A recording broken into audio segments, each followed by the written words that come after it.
Trump 1 సంవత్సర పాలనలో ఆయన భారతదేశం మీద కక్ష కట్టాడని చెప్పుకోవచ్చు. ఎందుకంటే ఆయన నేషనల్ సెక్యూరిటీ స్ట్రాటజీ ఏది అమెరికా సెక్యూరిటీ రిపోర్ట్ అంటూ ఒకటి ఆయన రిలీజ్ చేశాడు రీసెంట్లో. అందులో ట్రంప్ చెప్పకనే చెప్పాడనమాట, భారతదేశాన్ని మా అవసరాలకు ఉపయోగించుకుని భారతదేశాన్ని నాశనం చేస్తా అన్నట్టు డొనాల్డ్ ట్రంప్ చెప్పేశారు.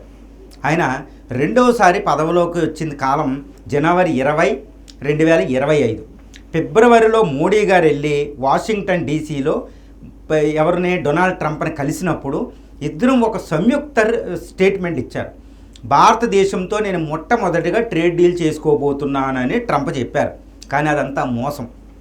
అదంతా పక్కన పెట్టి ఆయన తర్వాత హెచ్చరించి ఆగస్టు 1 నాటికి 2025 ఆగస్టు 1న భారతదేశం అమెరికాకి చేసే ఎగుమతుల మీద 25% టారిఫ్లు విధించి భారతదేశాన్ని మోడీని అవమానించేశాడు ఆయన.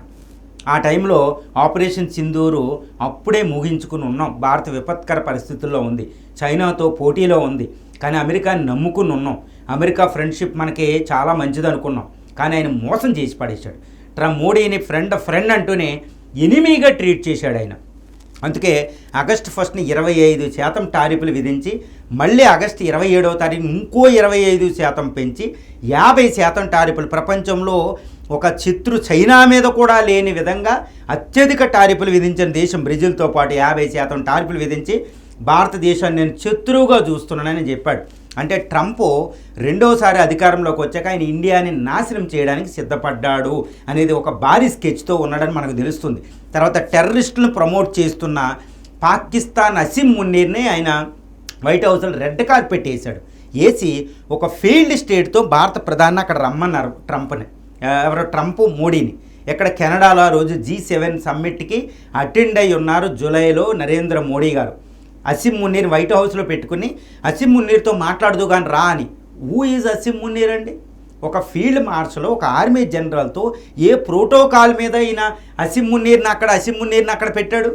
ఎంత తప్పు అంటే అసీం మున్నీర్ని ప్రమోట్ చేస్తారు. అప్పుడే టెర్రరిస్ట్ పహల్గాం జరిగింది కదా, ఇంకా టెర్రరిస్ట్ స్ట్రైక్ అంటున్నాడు. అలాంటి వ్యక్తితో మోడీని పోల్చొచ్చు. ఒక ప్రపంచంలో అతిపెద్ద ప్రజాస్వామ్య దేశం, అమెరికాతో సరిదూగగలిగే దేశం, ఒక గ్లోబల్ పవరు.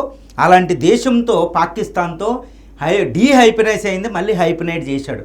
అంటే ఇండియాని శత్రు దేశం కింద పరిగణిస్తున్నాడు. తర్వాత ఇండియా చైనాల మధ్య దెబ్బలాట పెట్టడానికి వస్తున్నాడు. నేషనల్ సెక్యూరిటీ స్ట్రాటజీలో ఉంది చైనాని ఆపేస్తా అని.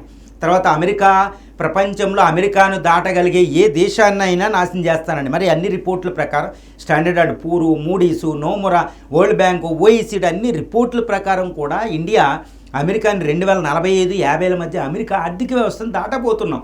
మిలిటరీ ఏంటి, ఆర్థిక వ్యవస్థలో మరి ఇండియా ఎదుగుతుంది కదా, అమెరికా ఒప్పుకుంటుందా? ఆయన చెప్పేశాడు ఇది శత్రు దేశం నాకు ఇండియా అని. కాబట్టి ఇండియాని చైనాని అడ్డగించడానికి వాడుకోవడం. అప్పుడు వరకే ఫ్రెండ్, అడ్డగిస్తూనే ఇండియాని పాకిస్తాన్ ద్వారా, బంగ్లాదేశ్లో అశాంతి ద్వారా ఇండియాని తొక్కేయడం అనమాట, టారిఫ్ల ద్వారా. ఇది అమెరికా అధ్యక్షుడు డొనాల్డ్ ట్రంప్. ఇది బాగా అర్థమైంది నరేంద్ర మోడీ గారికి. అందుకని అవాయిడ్ చేసి పక్కన పెట్టారు. ఒక దౌత్యంలో అద్భుతమైన దౌత్యం నెరపే మోడీ గారు కూడా డొనాల్డ్ ట్రంప్ని మూర్ఖుడు మనసు రంజింప చేయలేమని దూరం పెట్టారు. ఆయన ఏం మాట్లాడకుండా శాంతి వచనంతో ఈయన ఏం చేయాలో అవి చేసుకుంటూ చాలా జాగ్రత్తగా భారతదేశం వెళ్ళిపోతుందనమాట. ఇక్కడ మోడీ గారు ఏంటంటే మనకు ఒకటి ఉంటుంది అనమాట, ధనానందుడని. ఎవరో అపర చాణుక్యుడు, ద గ్రేట్ చాణుక్యుడు, అర్థశాస్త్ర పితామహుడు చాణుక్యుడు మౌర్య చంద్రగుప్తుని సింహాసనం మీద తీసుకురావడానికి ఆయన చేసిన యుద్ధం ఎవరితో చేశాడు? నందు సామ్రాజ్యాధిపతిని ధనానందతో చేశాడు. ఈ ధనానందతో ట్రంప్కి పోలిక ఉందండి. ఎంతటి దారుణం అంటే అహంకారి ధనానంద. చాలా ఆరోగ్యంట్గా ఉంటాడు, ఒక ఎక్సెంట్రిక్ పర్సనాలిటీ, ధనం, గ్రీడ్ అనమాట, లోబి అనమాట. ఇప్పుడు ట్రంప్ కూడా అంతే. నేను రాళ్ళని చూపించిన అసీం మున్నీర్ ఆయనకే, ట్రంప్ని మోడీని పక్కన పెట్టేస్తారు. కాబట్టి చాణుక్యుడు కూడా లోబిని, అహంకారిని ఓడించడానికి ఏ అయితే పథకాలు రచించాడో ఈరోజు నరేంద్ర మోడీ గారు కూడా ఈ యొక్క అహంకారి, లోబి, గ్రీడ్ పర్సనాలిటీ అయిన ట్రంప్ని మూర్ఖుడితో పెట్టుకోకూడదు. మూర్ఖుడు మనసు రంజింపజేయలేం. కాబట్టి మూర్ఖుడిని పక్కన పెట్టి మన పని మనం చేసుకోవాలి, మనకి టైం వేస్ట్. ఇండియా మీద, ఆర్థిక వ్యవస్థ మీద ఫోకస్ చేసుకుని, ట్రేడ్ మీద ఫోకస్ చేసుకుంటూ చక్కగా నరేంద్ర మోడీ గారు వెళ్ళిపోతున్నారు. ట్రంప్ని అనవసరంగా కెలకడం లేదు. ధనానందని చాణుక్యుడు ఎలా ట్రీట్ చేశాడో ఈరోజు అపర ధనానంద అయిన ట్రంప్ని మన నరేంద్ర మోదీ గారు అలా చాకచక్యంగా పెడుతూ, తర్వాత చైనా విషయంలో అమెరికా రెచ్చగొట్టిన చైనాతో ఫ్రెండ్షిప్ చేస్తూ, అలా అని చైనాని నమ్మకుండా ఒక మల్టీ అలైన్డ్ ఒక ట్రీటీ ద్వారా వెళ్తూ మన గ్రోత్ రేట్ని పెంచుకుంటూ, భారతదేశం ఉన్న శక్తులు బయటకు తీస్తూ, డొమెస్టిక్ సెల్ఫ్ రిలయన్స్ ఆత్మనిర్భర్ ద్వారా బయటకు తీసుకుంటూ, ప్రపంచంలో అత్యధిక ఆర్థిక వృద్ధిని పెంపొందించుకుంటూ, ఇండియా అమెరికాని చైనాని అందరిని ఎక్కడ పెట్టాలో అక్కడ పెట్టుకుంటూ ఇండియా ముందుకు వెళ్ళిపోతుంది.